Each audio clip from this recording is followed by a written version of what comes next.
Hello and welcome to the Brutal Iron Gym podcast, where our goal is to cut through the BS and deliver the brutal truth about topics related to health and happiness. So today's topic is mindset, and the title is Drop the Right Ball. Okay. So, I'm never really good at like these cliffhanger type titles, but I thought this one was kind of funny. Not that it would necessarily get your attention that you'd want to listen to it, but wonder what in the heck is he talking about. So, there's a book that that caught my attention due to some podcasts and other books and stuff that I read, and the title of the book was Susan's Diary for Nicholas, written by James Patterson. And it turns out there's a movie about it, the book as well. I have not read the book or watched the movie. But the reason why I'm bringing it up is that there was a concept from the book that I had heard of through another book that I'm reading, called The One Thing, Learning to Be basically essentialism, trying to learn how to do one thing and do it really well. And the concept that I liked was the idea of juggling the balls of life. So if we think of a juggler, like we know that if somebody's throwing one ball up and down, that's not really juggling. If they're throwing two up and down, that's not really juggling. Once you get to three or more, then all of a sudden it's juggling. It then becomes kind of a challenge. So, and the book brought up the process, or the concept of, that there's at least 5 balls in life that we are all juggling at one time. So, one of them is integrity. So that would be holding true to your character amongst all the craziness and whatnot of the world. So you're trying to always balance who you are internally, what you stand for, what you'll allow in your life. So there's integrity and character. That's one. We also have health. And that can include physical health, emotional, mental, relational, spiritual, so just kind of our overall health. Then we have family, friends, and work. So those are 5 balls that we all pretty much have to balance in our life.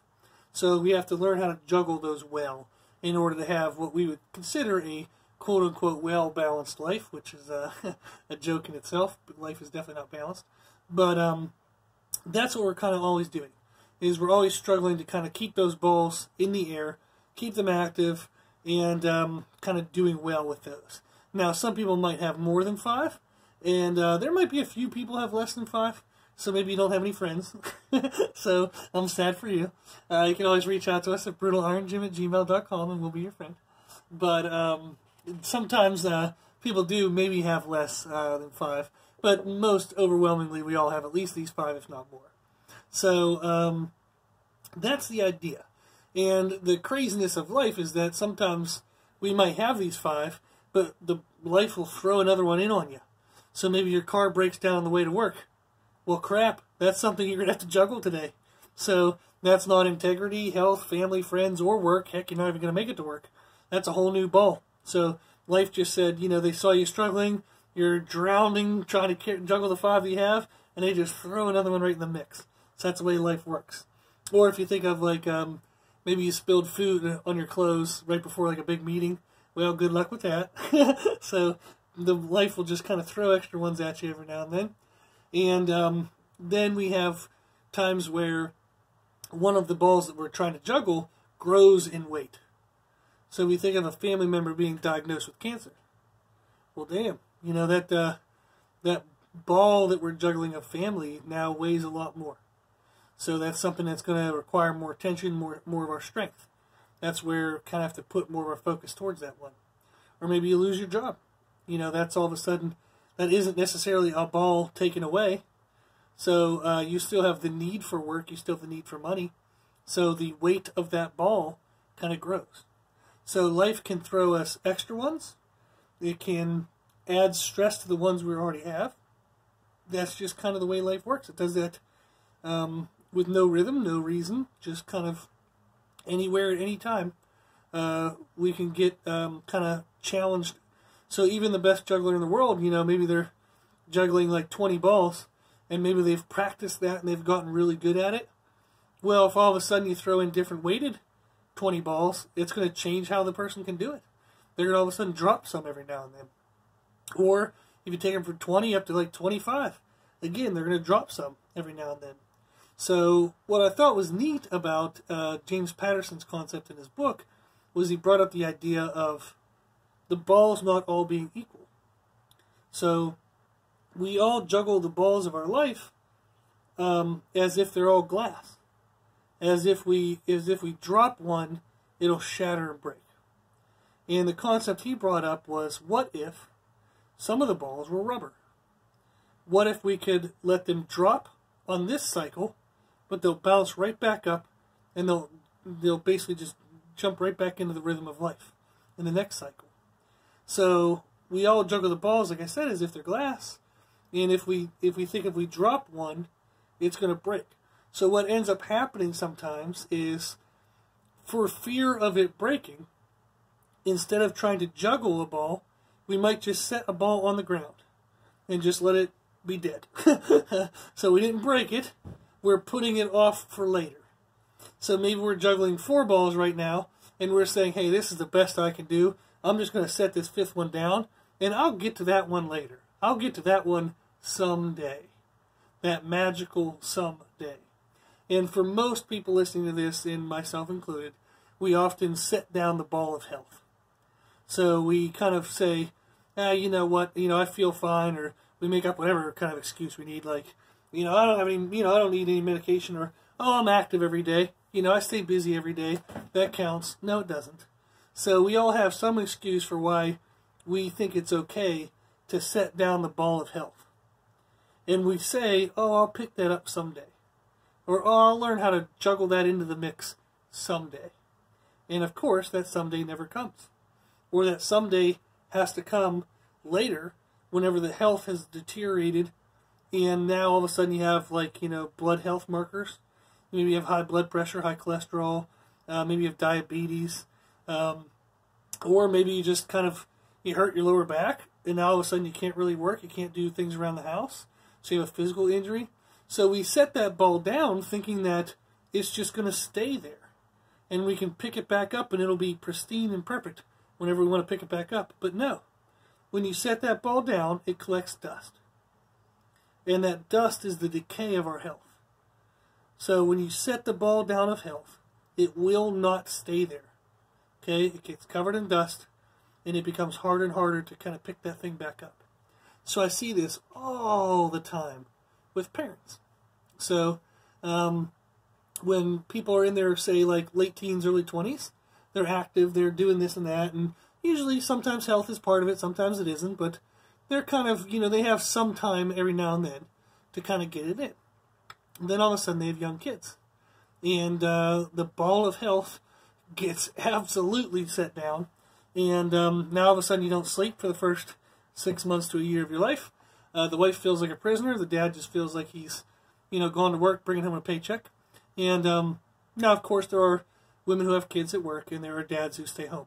So actually, one of my best friends from high school is a stay-at-home dad, and he freaking loves it, and he was absolutely made for it. So I don't mean to get into, like, gender stereotypes, but there are struggles when you have kids. So you have the struggle of they're going to need your attention all the time. They're going to need money, and you still have your own requirements for money, too. So there's just this whole stress now. That's a whole new added ball to your life. So when you add the ball of, well, actually, like we think about it, if we go with that 5 analogies from the book, is family is one of the balls. So when you add kids, it's just adding weight to the ball of family. And you're going to say, holy crap, this ball got so damn heavy, I need to set something down so I can deal with this. And you set down your health. And that's, like I said, that's part of the problem is unfortunately, the ball of health, it doesn't bounce back well. So you can't treat it like it's rubber, where if you just drop it for a cycle, it'll bounce back. You maybe can if it was a single cycle. So we all have done this before where, we have a real good healthy week, and then all of a sudden we blow it on the weekend. So we do really good money through Friday afternoon, and then Friday night, Saturday, we act a fool, and then Sunday, we sleep all day and eat nothing as a recovery from acting a fool. And so we kind of like, we'll drop the ball of health on a weekend, but we pick it right back up the next week. And, a couple weeks later, a month later, you're not worse for the wear. You almost can't tell. You know what I mean? But if all of a sudden you take 6 months off your health, okay, or you take a year. So if we think about a rubber ball, if you just let it drop one cycle, it'll bounce back high enough that you can catch it again, right? Well, if you drop it and it has to bounce twice before you try to catch it, well, damn, you have to bend over a little farther, kind of snatch it lower, and bring it back up. Well, if you let that sucker bounce and bounce and bounce and bounce until it just rattles and it's dead on the floor, good luck picking that up while you're still throwing the others around, okay, while you're still juggling. So that's the idea we want to look at here, is out of the balls of life that we are trying to juggle, which ones can be treated like rubber, and which ones must we treat like glass. So too often we treat them all like glass, and we end up setting one or two of them down that are super important. Whenever if we can identify that maybe one or two of the balls are rubber, we can learn to drop those periodically when we need to keep the most important, the glass balls, still in rotation. Okay? So I went through this, and I kind of thought for my life is, if I look at just the 5, so let's not go down the wormhole of adding a million extra balls. So let's just go through the 5 we have. So do this for yourself too, okay? So we have integrity, health, family, friends, work. So they're not in a particular order. I just kind of put them in that order because it made sense for me. So, but for me, integrity is not a rubber ball. Okay, that is a glass ball. That is something I do not want to drop. And part of it is because it's just, I don't want to let myself down by acting in a manner that I wouldn't like, even if for 1 second, or 1 day. We all make mistakes periodically, and myself included. But we don't want to intentionally make them. I mean, damn, we make enough by accident. We don't want to make intentional ones. So I'm not going to set down my integrity. And I mean this in business too. So I've told my parents, like when I opened the gym, but I was going to either go out of business doing the gym the right way, or I was going to stay in business doing the gym the right way. But doing the gym the right way wasn't an option. And what I mean by that is, I don't charge people unnecessary fees. So I don't charge them things that don't require being charged for. If somebody doesn't come to the gym for 3 months, I actually call them and ask them if they'd like to cancel their membership, because I don't want to keep taking their money, or I'll just cancel it if I already know that they're probably not coming back. So I try my best, and I'm sure I've messed up. Like I said, everybody makes mistakes. But I try my best to not try to make money in a false way. So I know places, and they choose to do this, and I'm not condemning anyone else, but these are the lines that I drew for myself. But we have key fobs for the gym, so our gym is a 24-hour access, so you can come anytime you want.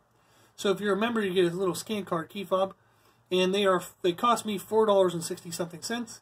So I charge people $5 for them. Sometimes I don't charge people, sometimes I do. It depends on kind of what struggle the person's dealing with. But they cost me about $4.60-something cents. And I know gyms that'll charge you $20 for the key fob. And in my opinion, that's kind of bullshit. Like, it didn't cost you $20, not even counting the time that it would take you to order them. So for me to order more key fobs, it literally is a 2-minute phone call. That's it. I just call the place, tell them how many I need, they send it. Done. And it send it directly to my house. I don't have to go to the post office and pick it up. It doesn't require me any extra time that I would charge for. So people who charge $20 for a $4 key fob, in my opinion, you're kind of an asshole. So I don't really want to do that. So that's one of the lines that I drew. Now, like I said, this is just for me. So everybody has to kind of pick their own lines and how they're going to want to define their character and their integrity. But to me, integrity is a glass ball. I try my best never to drop that thing, and I wouldn't want to intentionally drop it because I'm already barely carrying it as it is. Then we think of health. So I chose at a really young age. Like I told everybody in podcasts before, I started working out when I was 15 years old. So a friend of mine called me fat on my 15th birthday, and I didn't like that he could call me something and have it be true, and have it be something I didn't like. So he wasn't wrong in calling me fat. I was fat. I didn't like that I was fat, but that doesn't mean it was his fault for calling me that. It was my fault for allowing myself to become something that I wouldn't have been proud of. So I wanted to take care of that. So I started kind of my health and fitness journey from there. So I started at 15 years old and decided that my health was not going to be something I would set down. My health was not going to be something that I'd allow waver. I'd never allow it to drop. So I've told people before, since I was 15, I'm 35 now. So in 20 years, I've never missed more than 7 consecutive days in the gym. and I've only done that twice. So I've taken a week off twice in 20 years. And both times were related to, actually the first time was related to physical injury that had to do with arthritis inflammation. So anytime I would try to be active, I had to actually throw up. So I remember that I was very stubborn that week, and I took a day or two off, tried to work out the one day, threw up. Took a day or two off, tried to work out another day, threw up. So then I just took a week off. And it worked out okay-ish. The second time was actually due to emotional stress. So I kind of went through kind of a big event for me in my life, and I had a lot of depression and anxiety, and just kind of didn't feel like working out. So just kind of, went through like, what was the purpose? What am I doing this for? That kind of thing. So I had to kind of re-find myself. So those have been the 2 weeks that I've taken off of working out. And I've never taken off from eating healthy. So I'll always eat with an intention, let's say that. So I have done the hashtag bulk, where you eat everything under the sun, but it was with an intention of trying to build muscle or something. So since I've been 15, I haven't really taken a single day off of paying attention to my food. That's just part of me. And in regards to health, it's not that I do that actually for physical health. I actually do it for emotional and mental health. So taking care of my physical self allows me to be more confident emotionally and mentally. I feel in better control of the stresses of life. So there's a quote by Mark Bell, who owns howmuchyoubench.net. He makes some exercise equipment and stuff and puts a lot of really good content out on YouTube.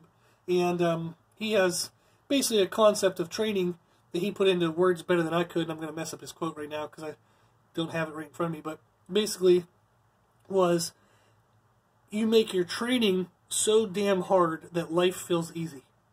And I found for myself that was an amazing, amazing sense of control. And I don't try to control life. But what I mean by control is that when life throws something crazy at me, I'm like, well, okay, and then just move on and deal with that. So I've done workouts where I did 1,000 squats in a single workout. That absolutely sucked, by the way. But it was something where, just one example, where you see this daunting task in front of you, and you know that the only way to do it is to break it down into pieces and just start moving. So you put together a little bit of a game plan, and then you go, and you adjust along the way, but you don't, paralysis by analysis. You don't analyze it so much that you never start, and you just kind of chunk it off into pieces. So I've walked our yoke. We have a yoke that's 385 pounds. I've walked it a mile before, and that actually sucked pretty bad too. So I've done challenges in my training where the physical benefit wasn't so much as what I wanted as the emotional and mental benefit. So for me, integrity and health they're glass balls. I do not want to drop those. I will try my best. I'll try my damnedest. I'll do everything I can without ever dropping those. Next one for me is family.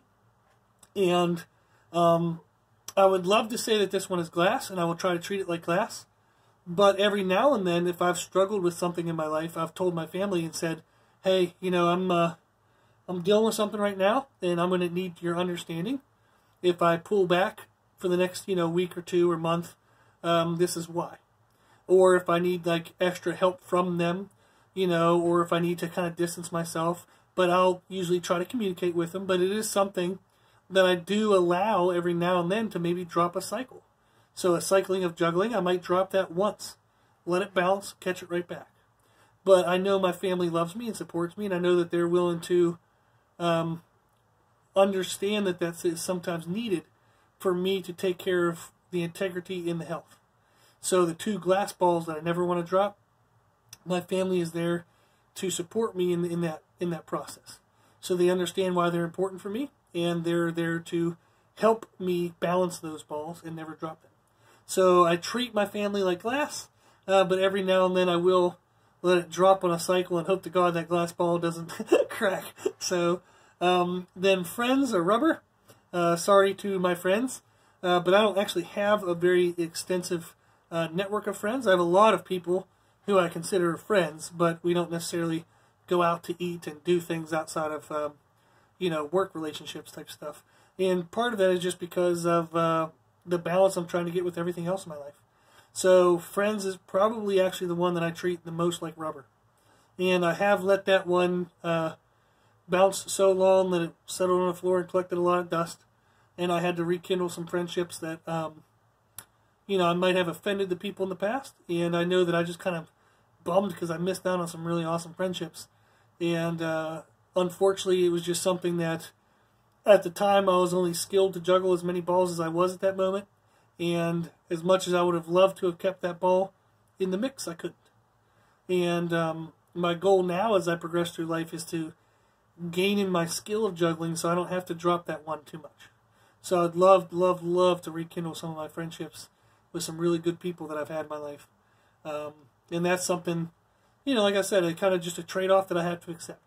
So was I going to drop my integrity to keep my friends? No. Was I going to drop my health to keep my friends? No. Was I going to drop my family to keep my friends? No. So that's a choice that I had to make, and I have to live with the consequences. So just because you make a choice for the right reasons doesn't mean there won't be consequences. There absolutely will be for choices. So that's just the way life works. And hopefully you're dealing with the right consequences, or the consequences that you chose. Okay? Well, whether you let's say chose willingly and chose knowingly. So, but that's the idea. The last one is work, and I do treat work like rubber. I do let that ball bounce every now and then, and some of my clients can attest to that, because I'll send them an apology and say, hey, sorry I haven't been in touch, in the last couple of days. Or they'll get an email at like 2 in the morning and wonder why the hell I'm writing their programs at 2 in the morning. But that's just what was necessary. So I let friends and work be rubber. They'll drop when needed for me to deal with the rest of life. My family, I try to treat like glass. Maybe every now and then I'll explain to them and have to drop them out of a cycle. And then my integrity and health, I never let drop, ever. So if you think through those 5 for you, what's the order for you? Which ones do you create, or which ones do you think are glass? And which ones do you think are rubber? And out of the ones that you've let drop occasionally, are you dealing with the consequences that you would want to deal with? So like I said, I'm dealing with the consequences of not having as many awesome friendships as I could have, because I don't want to drop the other balls in my life. And yes, that means I'm missing out on some really awesome people. But that's a choice that I made, and as much as I do miss those friends, I'm still happy with the choice I made. So when you think through those 5 balls for you, think of which ones are glass and which ones are rubber, and are you happy with the choices you're making? If not, you might need to rearrange them. You might need to reconsider which ones you're going to treat like glass, maybe which ones you have to pick up off the floor and put back into rotation, and which ones you have to treat like rubber. Okay? So, I could go through, I had some other notes here to go through like some personal stuff and some more examples, but let's go kind of quickly through that, because I think we got the point of this. So, for me, sometimes with work being rubber, means I'll kind of drop it throughout the week when needed for certain things, but I can't just let that ball settle and collect dust, because otherwise I'd be out of business. So every now and then I got to pick up that stupid work ball and get it back into rotation at a time that doesn't kind of work great. But one of the downsides for me is sometimes that ends up being on a Sunday. So on a Sunday, whenever it would be typically a non-work day or a family-based day, I will sometimes have to pick up that ball of work and try to do work on Sundays. And what I found in the past was I'd have some Sundays where my parents, like, they would be around the house, I'd be working, they'd maybe want to talk, and I would, like, every time they'd talk, it would pull me out of my work, so I'd get frustrated on that. But then, of course, they're my family, and I would like to talk to them. So then I kind of felt guilty for getting frustrated.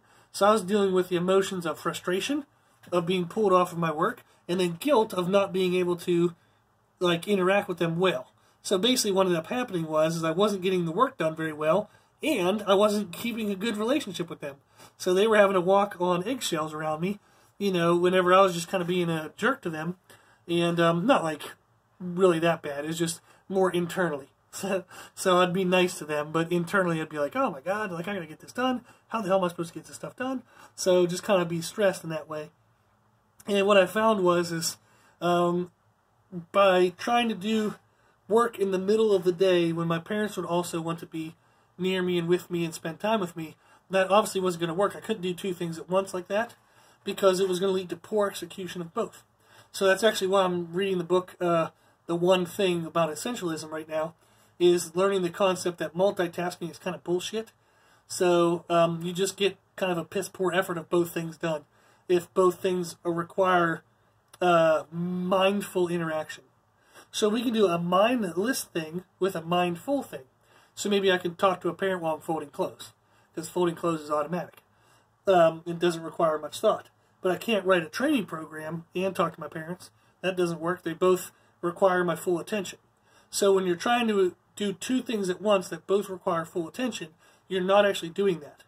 What happens is you send some focus on this thing, your focus then shifts to the other thing, focus then shifts back to the other thing, and what you end up having is inefficiency of both.